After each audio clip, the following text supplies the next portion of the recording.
milhões de vidas para a salvação do Senhor. Amém. Amém. Graças a Deus. Pode se assentar.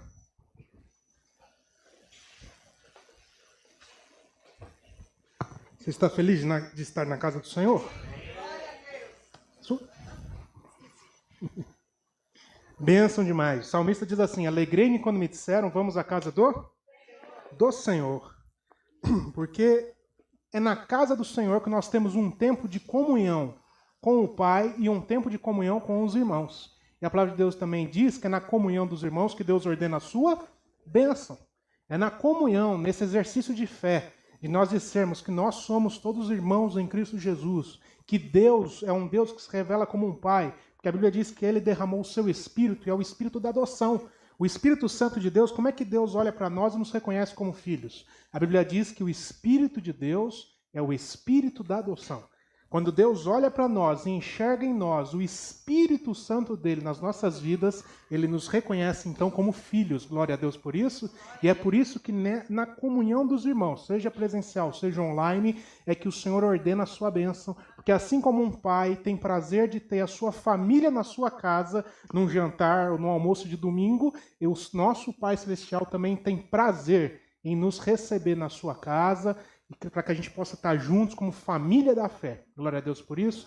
Então, como o rei Davi, que era rei, que tudo tinha, que não faltava nada, ele diz assim: alegrei-me quando me disseram, vamos à casa do Senhor. Ele está dizendo que nenhuma posse, nenhuma propriedade, nenhum bem material, nenhum reino conquistado, nenhuma quantidade de dinheiro, de ouro, de prata, trazia alegria ao seu coração, da mesma forma que o seu coração se enchia de alegria quando ele era convidado a estar na casa de Deus. Glória a Deus por isso. O rei Davi que diz, alegrei-me, ou seja, ele não estava com seu coração ainda alegre.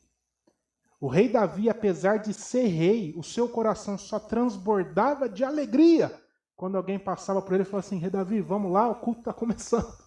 Vamos lá, que hoje tem culto na casa de Deus. E aí o rei Davi escreve: alegrei-me. O meu coração se transbordou de alegria, porque era momento de eu parar tudo e poder estar na casa do Senhor. Glória a Deus por isso. Esse é o momento que o Senhor fez para nós. O momento que a gente pode, como família da fé, se alinhar à visão que Deus tem para as nossas vidas. Glória a Deus por isso. Jesus Cristo diz assim, que uma casa dividida não prevalece. Não é verdade? O que isso significa, Bruno?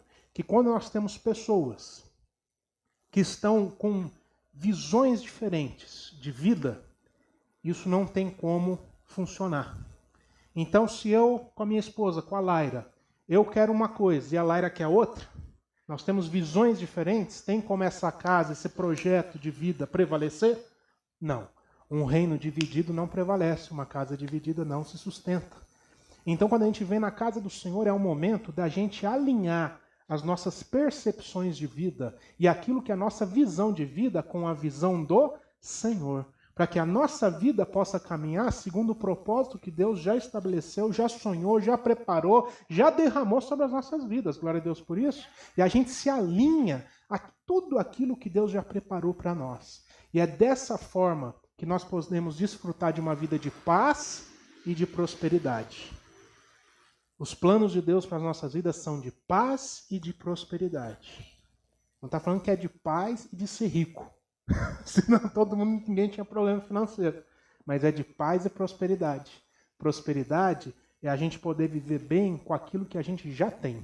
É descobrir na gratidão o segredo de ser feliz por tudo aquilo que a gente já recebeu. E não viver na expectativa de receber algo que a gente ainda não tem. Porque isso só gera em nós ansiedade. Não é verdade? Então, quando a gente se alinha à palavra de Deus, a nossa vida vai ficando mais pacífica, vai encontrando esperança no Senhor, vai recebendo um refrigério para a nossa alma vai aquietando, nós vamos encontrando no Senhor, na presença dEle, paz para as nossas vidas. Glória a Deus por isso. É por isso que o rei Davi disse, alegrei-me quando me disseram, vamos à casa do Senhor. Amém? Então, na presença de Deus aqui, presencial, seja você online, eu quero te convidar a abrir a sua Bíblia no livro de Neemias, capítulo número 1.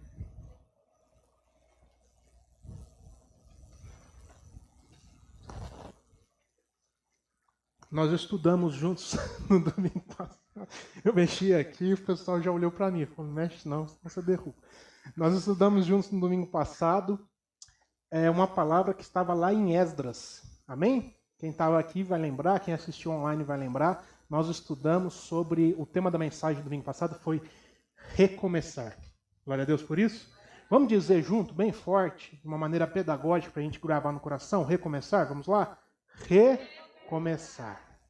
A vida está cada vez mais recomeçando.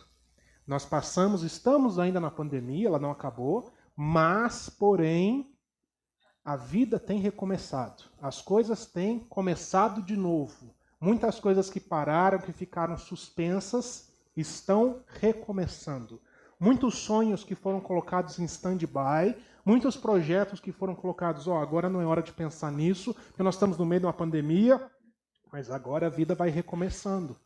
Nós vamos voltando a viver, a se relacionar, e nós vamos voltando a sonhar, a retomar certos projetos, não é verdade? A vida vai recomeçando. E nós paramos no domingo passado para falar como recomeçar.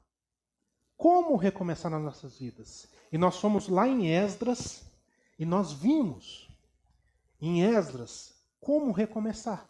Nós vimos que a cidade de Jerusalém foi tomada na invasão da Babilônia pelo rei Nabucodonosor e foram destruído tudo. Tudo foi destruído. Foi destruído o templo do Senhor, foi destruído os muros, foi destruído os portões.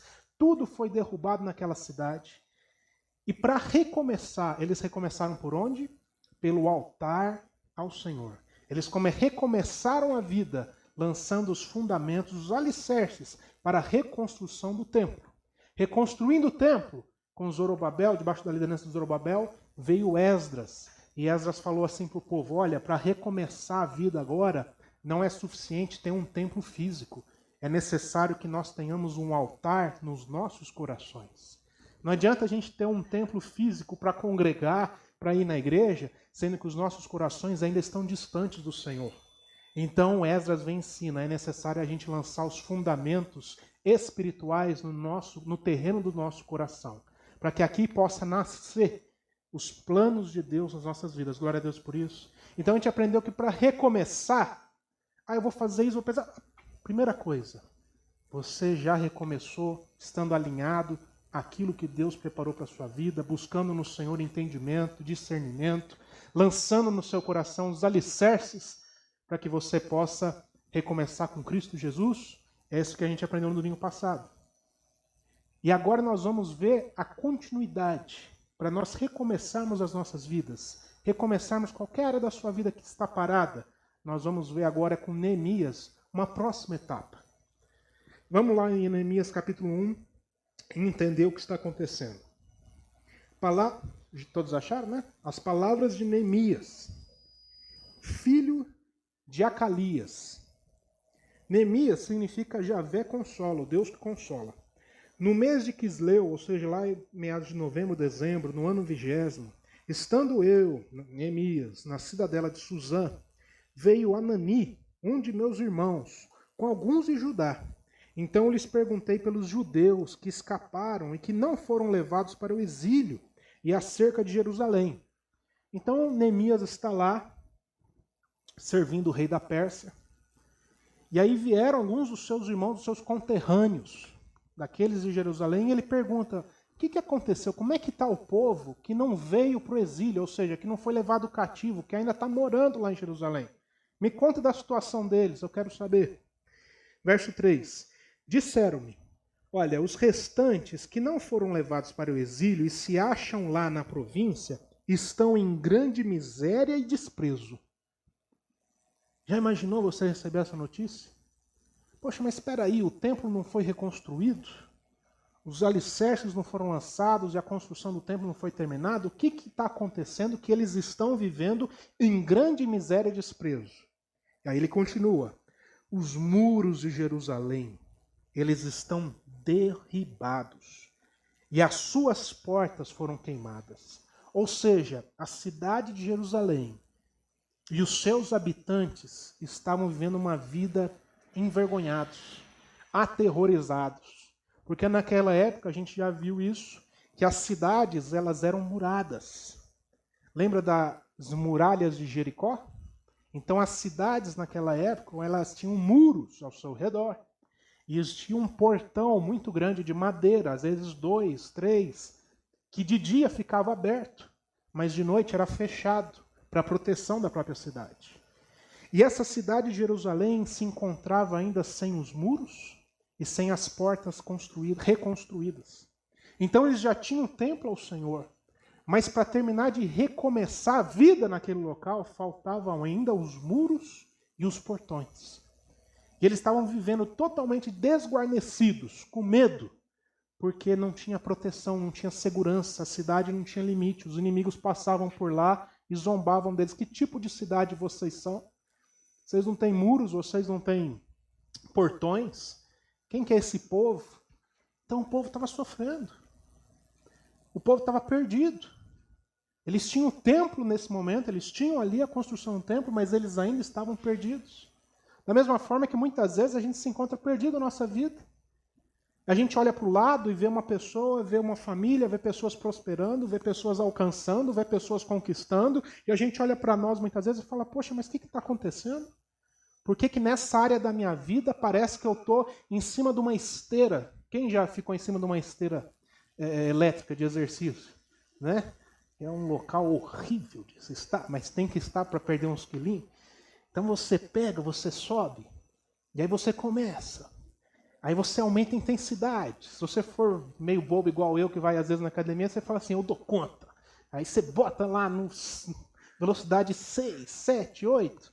Aí dá 30 segundos, você bate no botão vermelho para parar e fala, meu Deus do céu, não consigo mais correr.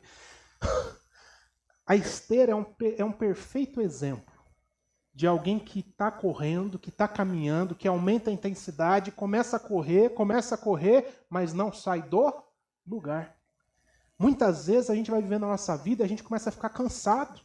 Tem áreas da nossa vida que a gente está caminhando, a gente está correndo, a gente está projetando, a gente está pensando, a gente quer conquistar, a gente quer alcançar, a gente quer prosperar, mas quando você para meditar, você nunca consegue sair do lugar. Não é verdade? Então vamos continuar. Verso 4. Tendo eu ouvido estas palavras da situação da cidade, do meu povo, eu me assentei e eu chorei. E eu lamentei por alguns dias. Sabe quantos dias foram? Segundo alguns estudiosos? Mais ou menos 4 meses. Tem dia aí, né? São vários dias. Aquilo tocou no coração de Neemias. Aquilo mexeu com o seu coração. Aquilo mexeu com o propósito de vida dele. Abalou ele. Ele tirou ali um tempo de 4 meses para orar, para jejuar, para buscar no Senhor, para apresentar essa situação e pedir para o Senhor uma solução. Eu estive jejuando e orando perante o Senhor dos céus. Verso 5. E disse, Senhor, Deus dos céus, Deus grande e temível, que guardas a aliança e a misericórdia para com aqueles que te amam e guardam os teus mandamentos. Estejam, pois, atentos os teus ouvidos e os teus olhos abertos para acudires à oração do teu servo, que hoje faço a tua presença dia e de noite, pelos filhos de Israel, que são os teus servos. E faço confissão pelos pecados dos filhos de Israel, os quais temos cometido. Neemias poderia ter orado, olha, eu faço intercessão, eu oro pela vida desse povo que tem pecado, que não sei... Sabe qual que é a característica de um profeta? O profeta é sempre aquele que está junto com o povo, sofrendo junto com o povo, que busca no Senhor uma palavra de consolo, de direção para eles. Ele tem a consciência de que é o nós. Ele está junto com o povo. Ele poderia ter orado, olha, o povo está lá sofrendo, pecaram, se afastaram do Senhor. Ele fala, não, nós nos afastamos de ti, nós cometemos pecado, eu busco no Senhor para nós uma direção para as nossas vidas. É uma pessoa que se compromete com a relação, que não observa a relação distante, mas ele fala, não, eu tenho uma parcela de responsabilidade nessa relação. Eu preciso estar compromissado com toda a relação. Então eu vou orar, eu vou interceder. Muitas vezes a gente não tem como resolver o problema de todos, não é verdade? Mas uma oração, meu irmão, uma intercessão que saia da sua boca, fruto do seu coração, isso nós sempre podemos oferecer para quem está precisando. Glória a Deus por isso. E ele diz assim, Pois eu e a casa do meu pai temos pecado. Verso 7. Temos procedido de todo corruptamente contra ti. Não temos guardado os mandamentos, nem os estatutos, nem os juízos que ordenastes a Moisés, o seu servo. Lembra-te da palavra que ordenaste a Moisés, teu servo, dizendo: se transgredirdes, eu vos espalharei por entre os povos, mas se vos converterdes a mim e guardardes os meus mandamentos, e os cumprirdes, então, ainda que os vossos rejeitados estejam pelas extremidades do céu, de lá os ajuntarei e os trarei para o lugar que tenho escolhido para ali fazer habitar o meu nome. O Senhor nunca rejeita um coração que está genuinamente na presença dele, se apresentando para ele. Não importa o quão distante você possa sentir que está de Deus. A palavra de Deus diz que se hoje nós nos voltarmos a Deus, apresentarmos os nossos corações, o Senhor nos acolhe. Lembra do filho pródigo? Lembra daquele filho que andou distante do pai? Quando ele chegou diante do pai, ele ensaiou todo um discurso para ver se ia convencer o pai de receber ele. Mas quando ele chega lá, o pai já interrompe e fala assim: não precisa fazer discurso nenhum, porque você já é de casa. O seu lugar é na minha presença. Glória a Deus por isso. O Senhor nunca rejeita aquele que se arrepende, aquele que se apresenta diante da presença do Pai. Verso 10. Estes ainda são teus servos e o teu povo que resgataste, quase que não saiu, com teu grande poder e com a tua mão poderosa. Ah, Senhor, estejam, pois, atentos os teus ouvidos à oração do teu servo e a dos teus servos que se agradam de temer o teu nome. Concede que seja bem-sucedido hoje o seu servo e dá-lhe mercê perante este homem. Este homem é o rei Artaxerxes. Neste tempo, eu, Neemias, era copeiro do rei. Amém? Então nós vamos ler até aqui. Esse é um livro que minha esposa gosta muito, eu sei que o Marquinhos gosta muito, já pregou muito sobre ele. E realmente é um livro muito especial. Neemias era copeiro do rei. O copeiro era um cargo de confiança do rei. O que é um copeiro? O copeiro é responsável pelo vinho que o rei toma. E naquela época era muito comum um rei ser envenenado pelo vinho que ele tomava. Então, o cargo de copeiro era dado para alguém de extrema confiança do rei. Era um cargo de confiança. Neemias conquistou essa confiança do rei Artaxerxes. Ele era um homem em cujo rei depositava total e plena confiança. Por ele ser copeiro do rei, os estudos também mostram que o copeiro não apenas era responsável por todas as bebidas que o rei tinha, mas o copeiro se tornava com o tempo uma espécie de conselheiro do rei. De tanta confiança e de tanta responsabilidade que o cargo de copeiro exigia, o rei tomava conselhos com o seu copeiro. Era uma pessoa muito íntima, de muita confiança, e ele se aconselhava. Então ele era uma pessoa muito próxima do rei. O que implica que Neemias, preste atenção nisso, tinha uma vida mais confortável, mais segura em relação aos camponeses que viviam na Pérsia. Não é verdade? Porque ele tinha a confiança do rei, ele tinha um cargo de confiança, ele tinha o seu salário, ele era cuidado, amparado pela realeza. Ele não era da realeza, mas o rei tinha todos os cuidados com ele. Então ele vivia melhor que a maioria dos camponeses. Estamos entendendo isso daqui?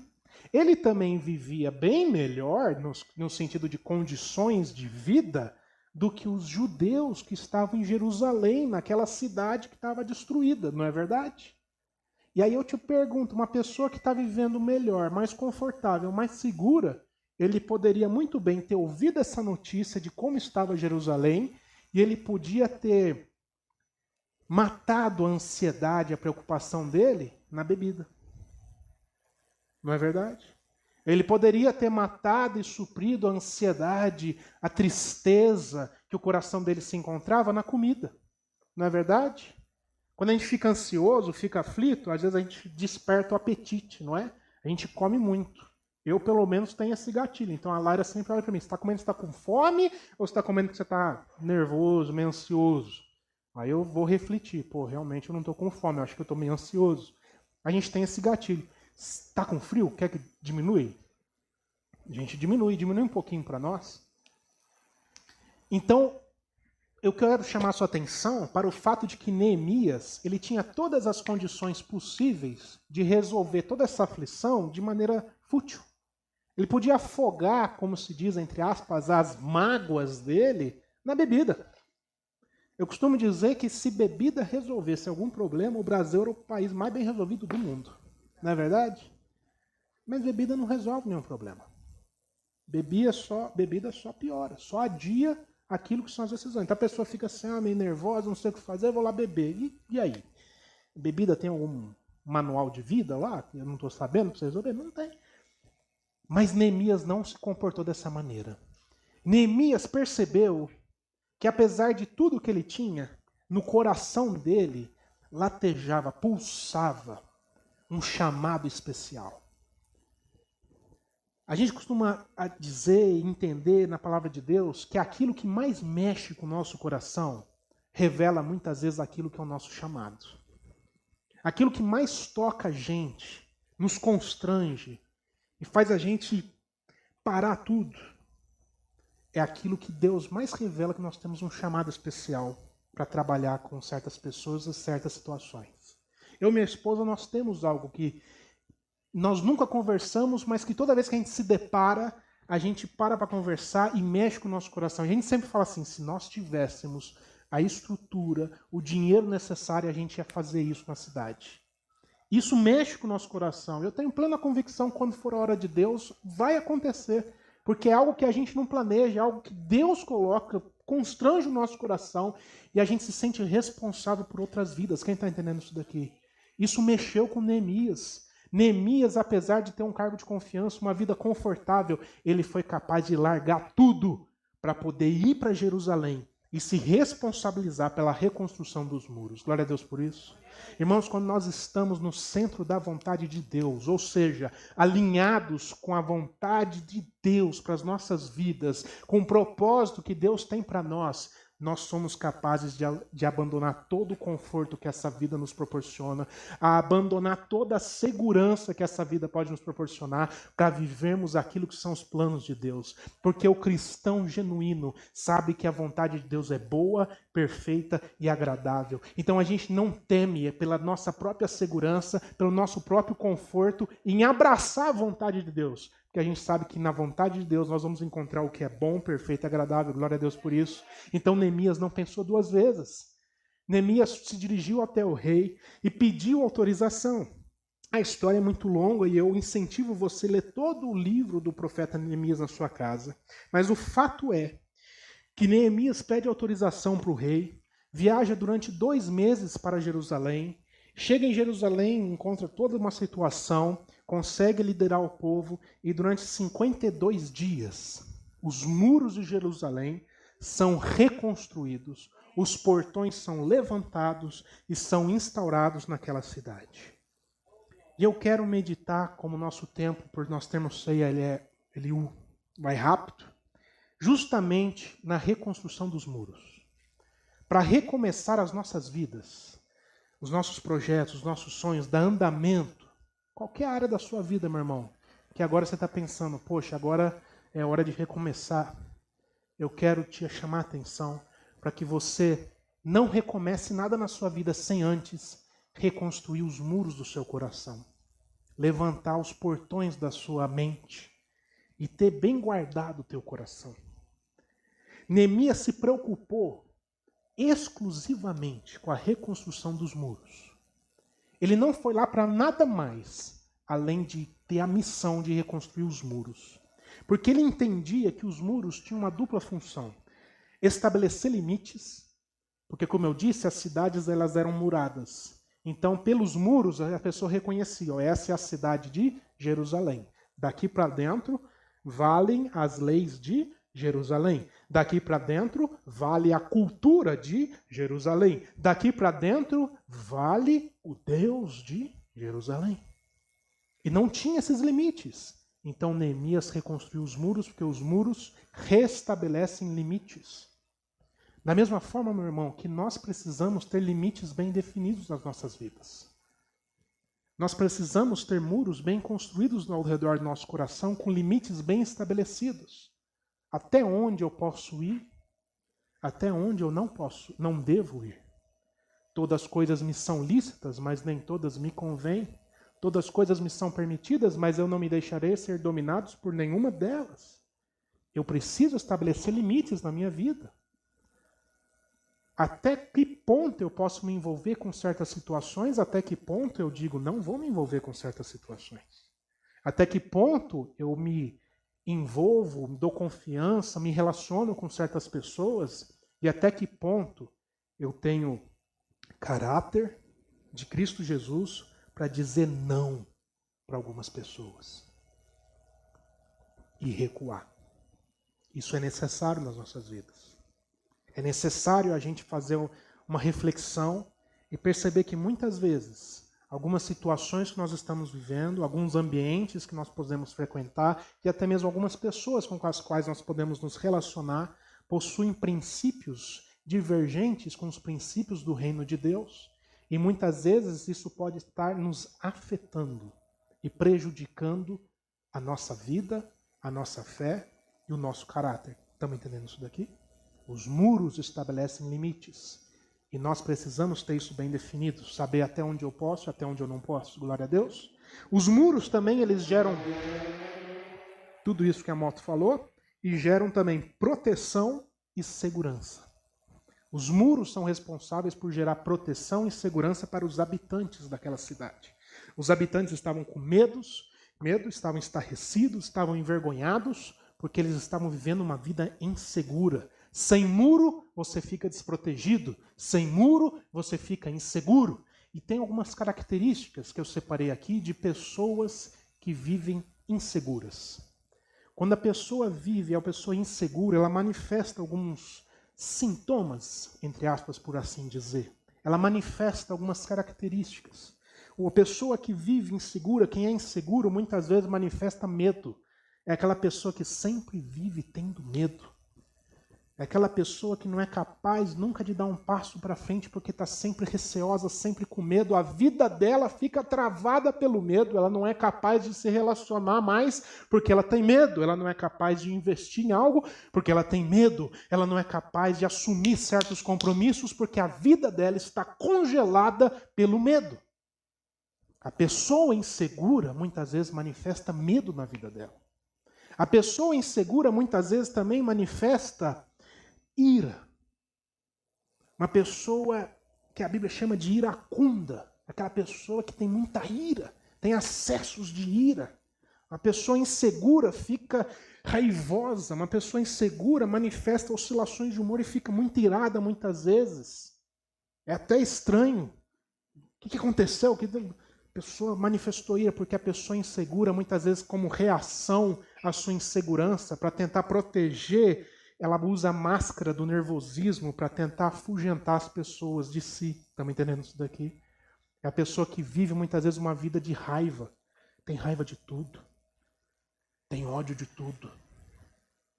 Tem ódio da família, ódio dos filhos, ódio dos pais, ódio do marido, ódio da esposa, ódio do fulano, ódio do patrão, ódio do subordinado, ódio da pessoa, do fulano, do carro, que não dá seta. Pode ficar nervoso, mas não tem ódio, não precisa ter ódio. Né? Tem ódio de tudo. Muitas vezes é a pessoa insegura. A pessoa insegura também manifesta, presta atenção nisso, tristeza. Uma pessoa triste, desprovida de esperança. E porque está desprovida de esperança, manifesta tristeza contínua na sua vida. A pessoa insegura manifesta baixa estima. Eu não sou nada. Eu não mereço nada. Eu não vou conquistar nada. Uma autopiedade, uma baixa estima, uma incapacidade de perceber que você é fruto de um sonho que Deus teve pela tua vida um dia. A pessoa insegura, ela deixa de viver tudo aquilo que Deus já sonhou e projetou para a sua vida pela insegurança. Estamos entendendo isso daqui, meu irmão? Quantas vezes tudo aquilo que Deus já preparou, as bênçãos de Deus já estão declaradas. Os céus já declararam as bênçãos de Deus sobre as nossas vidas, mas nós não temos vivido isso pela nossa insegurança, porque o nosso coração está desguarnecido. Então, para recomeçar, é necessário que nós estejamos no centro da vontade de Deus, assim como Neemias estava, e logo percebeu o seu chamado. E também é necessário ter coragem para estabelecer limites nos nossos corações, nas nossas mentes. Limites para poder dizer não. Limites para não deixar certos sentimentos e certas emoções tomarem conta dos nossos corações. E limites para não deixar certos pensamentos tomar conta das nossas mentes, que nos impeçam de viver aquilo que Deus já preparou para nós. Glória a Deus por isso. O Senhor hoje quer que nós saímos daqui essa noite com os muros dos nossos corações reconstruídos, bem alicerçados, para que nada impeça que eu e você vivamos tudo aquilo que Ele já preparou para nós, para a sua igreja e para que a igreja de Cristo transborde e a nossa cidade seja alcançada pelo poder do Evangelho. Glória a Deus por isso. Então, quero ter uma palavra de Deus com sua vida. Curva sua cabeça, feche os seus olhos, aí no seu local. Em seguida, nós vamos tomar ceia. Então, eu aproveito para te dar essa oportunidade, esse ambiente, do qual você pode orar ao Senhor. Você pode, nesse momento, apresentar a sua vida como você está, sem nenhuma ressalva, sem nenhuma máscara, sem nada que você esconda do Senhor. Você pode nessa noite dizer: Senhor, o meu coração hoje está assim. Senhor, hoje eu estou vivendo algumas circunstâncias, situações na minha vida, onde eu estou me perdendo, Pai. Onde parece que eu estou caminhando, não saio do lugar, onde eu não alcanço. Tem áreas da minha vida, Pai, que eu não estou prosperando, que eu não estou vivendo os Teus planos para mim. Tem áreas da minha vida, Senhor, que está uma confusão. Eu quero recomeçar, mas eu não sei por onde. Eu quero recomeçar, mas eu não consigo sair do lugar. Deus, nos visita nessa noite, Pai. Como igreja do Senhor, visita os nossos corações. Que a Tua misericórdia alcance a vida de cada um que está aqui, Pai. Que a Tua misericórdia, Pai, encontre no nosso coração o terreno necessário para que possa ser plantada a semente da fé e que possa frutificar a esperança, amor, alegria e a paz de Cristo nos nossos corações. Deus, no nome de Jesus Cristo, Pai, nós queremos recomeçar qualquer projeto, em qualquer área da nossa vida. Nós queremos recomeçar com Cristo Jesus. Nós queremos recomeçar no caminho do Senhor. Nós queremos recomeçar vivendo todos os propósitos e planos que o Senhor já preparou e já sonhou para nós, Pai. E por isso, nessa noite, nós fazemos o compromisso de reconstruir os muros que podem estar derrubados no nosso coração. Nós queremos estabelecer os limites, Pai. Nós queremos, como igreja do Senhor, ir até onde o Senhor vai. Ir até onde o Senhor permite ir. Nós queremos, como igreja do Senhor, assumir o compromisso, Pai, de guardar bem os nossos corações. Nós queremos, Pai, nos ver livres, Pai, pelo Espírito Santo do Senhor, de toda a insegurança que pode estar rondando as nossas mentes e rondando os nossos corações. Nós não queremos mais viver uma vida de insegura, uma vida de medo, uma vida de tristeza, uma vida, Pai, que não consegue sair do lugar, uma vida, Pai, de raiva, uma vida, Pai, de baixa estima, uma vida, Pai, onde parece que tudo está dando errado. Não, Senhor, nós queremos ser os filhos de Deus, as filhas do Senhor, que têm a sua vida vivendo os propósitos de Deus. E a sua vontade é boa, perfeita e agradável. É nisso que nós cremos, é nisso que nós confiamos e é nisso que nós agradecemos. Glória a Deus por isso. Você pode dizer obrigado, Senhor. Aleluia. Glória a Deus. Coloque de pé por um momento.